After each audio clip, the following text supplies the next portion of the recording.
Assalamualaikum warahmatullahi wabarakatuh. Perkenalkan, saya Melanda dengan NIM A1C222079 dari kelas Ruang 003 dengan mata kuliah Belajar dan Pembelajaran Matematika. Di sini, saya akan memaparkan presentasi makalah yang telah saya buat mengenai teori-teori belajar dan pembelajaran matematika. A. Pengertian teori belajar. Menurut Siswoyo, bahwa teori adalah sebagai perangkat konsep dan definisi yang saling berhubungan yang mencerminkan suatu pandangan sistematik mengenai fenomena dengan menerangkan hubungan antar variabel dengan tujuan untuk menerangkan dan meramal fenomena. B. Macam-macam teori belajar. Ada 4 kategori utama atau kerangka filosofis mengenai teori-teori belajar. 1. Teori belajar behaviorisme, yang hanya berfokus pada aspek objektif diamati oleh pembelajaran.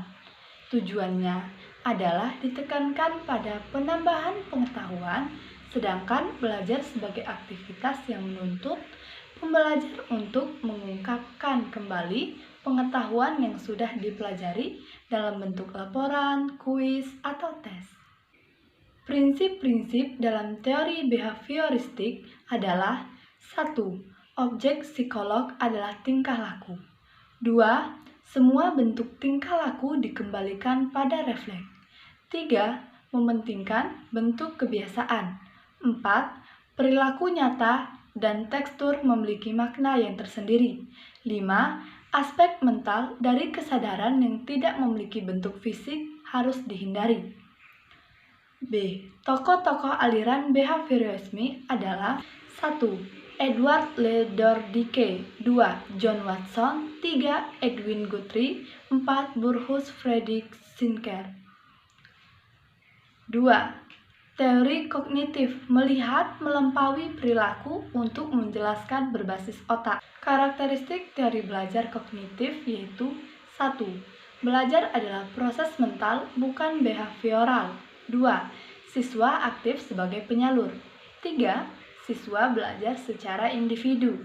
3. Teori konstruktivisme berpendapat bahwa belajar sebagai sebuah proses di mana pelajar aktif membangun ide-ide baru atau konsep.